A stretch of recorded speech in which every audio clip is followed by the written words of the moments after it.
اعوذ باللہ من الشیطان الرجیم بسم اللہ الرحمن الرحیم السلام علیکم ورحمۃ اللہ وبرکاتہ۔ پیارے دوستو، آپ تمام دیکھنے اور سننے والے ہمارے پیارے پیارے بھائیوں اور بہنوں کا ہم اپنے اس پیارے سے یوٹیوب چینل قادری مسلم پہ خوش آمدید کرتے ہیں۔ امید کرتے ہیں آپ تمام حضرات خیر و عافیت سے ہوں گے، اور ہماری اللہ پاک سے دعا بھی ہے کہ وہ آپ تمام حضرات کو ہمیشہ خیر سے رکھے۔ ناظرین، آج کی اس ویڈیو میں ہم آپ کو صرف اور صرف یا اللہ پڑھنے 11 بار پڑھنے کے فائدے بتائیں گے۔ یا اللہ یا اللہ یا اللہ صرف 11 مرتبہ پڑھنے میں آپ کو کتنا کم وقت لگے گا، آپ خود سوچ سکتے ہیں۔ یہ چھوٹا سا نام صرف 11 مرتبہ پڑھنے سے اتنے زیادہ فائدہ ہوتے ہیں کہ اس کو پڑھنے والے لوگوں کی پریشانیاں مشکلیں دور ہو جاتی ہیں۔ اس کی اتنی زیادہ فضیلتیں ہیں، اتنی بڑی بڑی فضیلتیں ہیں، اور کچھ لوگ تو ایسے ہیں جنہوں نے اس نام کو پڑھنے کی عادت بنا لی ہے۔ یہ چیز تو آپ سمجھ گئے کہ یا اللہ پڑھنے کے بہت ہی زیادہ فائدے ہیں۔ صحیح میں اس کے کیا کیا فائدے ہیں، کیا کیا فضیلتیں ہیں، وہ ہم آپ کو بتائیں گے۔ آپ وہ بھی جان جاؤ گے کہ صرف 11 مرتبہ یا اللہ پڑھنے کے کتنے بڑے بڑے فائدے ہیں، کتنی بڑی بڑی فضیلتیں ہیں۔ اور صرف بیٹھے بیٹھے ابھی گھومتے پھرتے چلتے پھرتے آپ نے یہ نام پڑھ لیا تو آپ کو کیا کیا فائدہ حاصل ہوگا۔ میں اللہ تبارک و تعالی سے دعا کرتا ہوں کہ اے اللہ، جو لوگ بھی اس ویڈیو کو دیکھ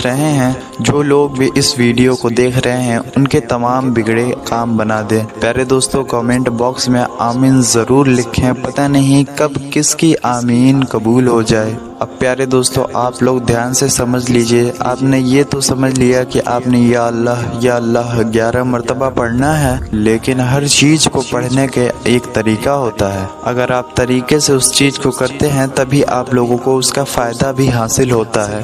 پہلے آپ لوگ اس کا طریقہ سمجھ لیجئے کہ آپ کو اس کو کیسے پڑھنا ہے، کس طریقے سے آپ پڑھیں گے تو آپ کو فائدے حاصل ہوں گے۔ پھر میں اس کی فضیلتیں آپ کو بتاؤں گا۔ تو طریقہ اس کا یہ ہے کہ اس وظیفے کو آپ وظیفے کی نیت سے کریں۔ اکثر آپ لوگ یا اللہ کا ذکر تو کرتے ہوں گے، لیکن آپ کی نیت وظیفے کی نیت نہیں رہتی ہوگی۔ تو پہلی چیز، آپ لوگ اس وظیفے کو وظیفے کی نیت سے کریں گے اور خاموشی سے اس وظیفے کا ورد کریں گے، یعنی کہ اپنی آنکھیں بند کر لیجئے اور پھر یا اللہ پڑھتے رہیے۔ دوسری چیز، آپ لوگ پورے یقین کے ساتھ اس وظیفے کو کیجئے، کیونکہ ہر وظیفے کی جان کامل یقین پر ہوتی ہے۔ تیسری چیز، بہتر ہے کہ آپ کسی نماز کے بعد یہ وظیفہ کریں، چاہے فجر کے بعد آپ کو وقت ملے، ظہر کے بعد ملے، عصر مغرب یا پھر عشاء کی نماز کے بعد وقت ملے، تب آپ لوگ اس وظیفے کو کر سکتے ہیں۔ مطلب آپ کو کسی بھی نماز کے بعد کر لینا ہے، ضروری نہیں ہے کہ آپ کو فجر کی نماز کے ہی بعد کرنا ہے یا پھر عشاء کی نماز کے بعد ہی کرنا ہے۔ آپ کسی بھی نماز کے بعد یہ وظیفہ کر سکتے ہیں۔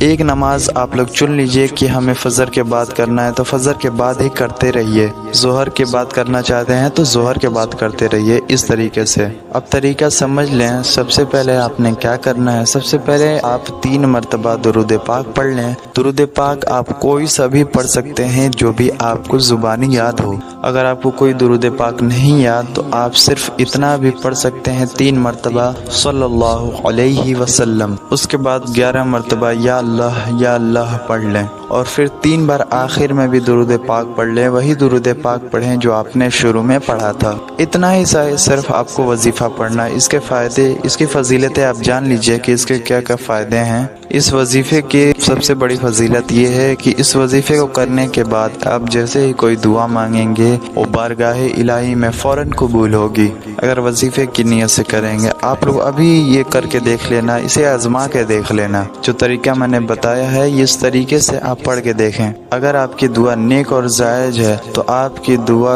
ضرور قبول ہوگی۔ آپ کی پریشانیاں، آپ کی مشکلات فوراً ختم ہو جائیں گی، یعنی کہ آپ کی زندگی میں جو بھی مصیبتیں ہیں، آفتیں ہیں، مشکلات ہیں، فوراً ختم ہو جائیں گی۔ اللہ تبارک و تعالیٰ انہیں ختم فرما دے گا، مٹا دے گا۔ اس سے آپ کو جلد ہی جلد نجات مل جائے گی۔ اگر کوئی بیمار شخص اس وظیفے کو پڑھ لے تو اللہ تبارک و تعالیٰ اسے بیماری سے شفا عطا کر دے گا۔ بیماری اتنی بڑی چیز ہوتی ہے کہ لوگ اس کے لیے لاکھوں روپے خرچ کر دیتے ہیں علاج کرا کر، لیکن کلام الہی میں وہ طاقت ہے، اللہ کے اسم میں وہ طاقت ہے جو بڑی سے بڑی دوا میں بھی نہیں ہے۔ تو آپ لوگ اگر بیمار رہتے ہیں یا پھر کوئی ایسا شخص ہے جو اکثر بیمار رہتا ہے تو پانی پر اس وظیفے کو دم کر کے اسے پلائیں، سنت کے مطابق 3 سانسوں میں اسے پلاتے رہیں، انشاءاللہ تبارک و تعالی جلدی شفائے کاملہ عاجلہ عطا ہوگی انشاءاللہ تبارک و تعالی۔ تو ہر طرح کی بیماری کے لیے یہ بہت ہی زیادہ مفید عمل ہے، یہ بہت ہی زیادہ فائدہ مند وظیفہ ہے۔ آپ خود کے لیے بھی کر سکتے ہیں اور دوسروں کے لیے بھی یہ وظیفہ پڑھ سکتے ہیں۔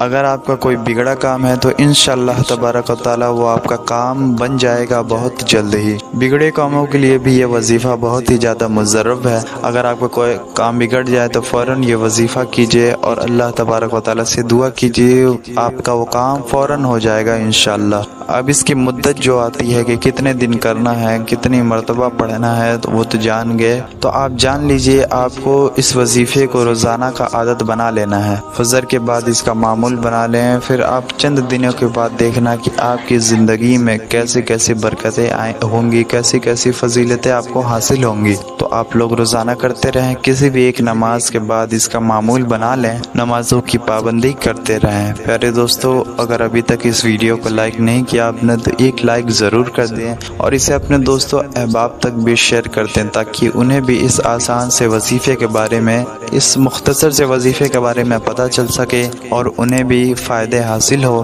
ملتے ہیں پھر کسی ایسی ہی پیاری سی ویڈیو میں، تب تک کے لیے السلام علیکم ورحمۃ اللہ وبرکاتہ۔